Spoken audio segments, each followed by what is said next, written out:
Hello, and here's the next video. This one's about panel tests. So click on My School, then Custom Tests, and this time when we look in the new tests, we're going to go for the third one down, Single Audio with Timeline Questions and Answer Panel. Now, over to here, put the title of your test in. If you're not quite sure, you can always go back and change this later on.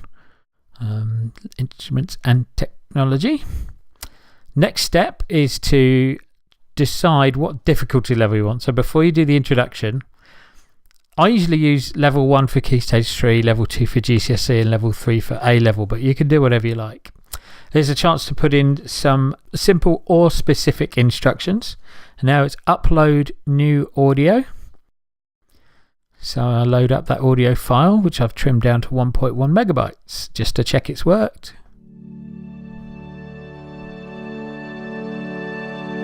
There we go.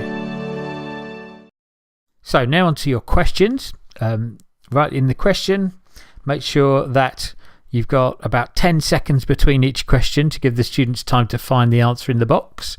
And remember, the student doesn't have to type this, so you can use like complicated words and technical language, and that'll be fine.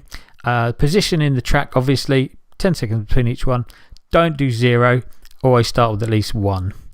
So each question, all you have to do is write the question and then the answer. When you've finished all the questions, you go down to the bottom and start adding your distractors, the wrong answers that fill up the rest of the randomized box on the right. So think of each answer you've already set up, think what could be alternative answers. So you've got a good collection of distractors. When you've done all of those, publish your test. Now, if you want the students to see that test, you're going to have to add your custom test into a custom lesson. So there's a help page there, and there will be a video on that as well. Now, this is where you can see if I've got too many distractors on the right, all these words get jumbled up, so they're always random. Too many distractors, it's going to be almost impossible to find the right answer. So as I go each question, I find the right answer.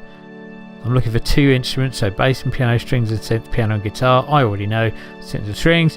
Drop it in and go down each question, hopefully finding the right one to drag and drop.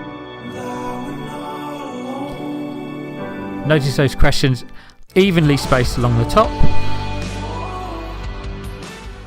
And when you're finished, if you click continue, you'll see that the answers, the data, is exactly the same as another test. I will show you also the classroom presentation mode of this. This is a brilliant way to use these tests, especially in a whole class situation. There's the questions along the top. The students just copy the right answer from the box. It really is that easy.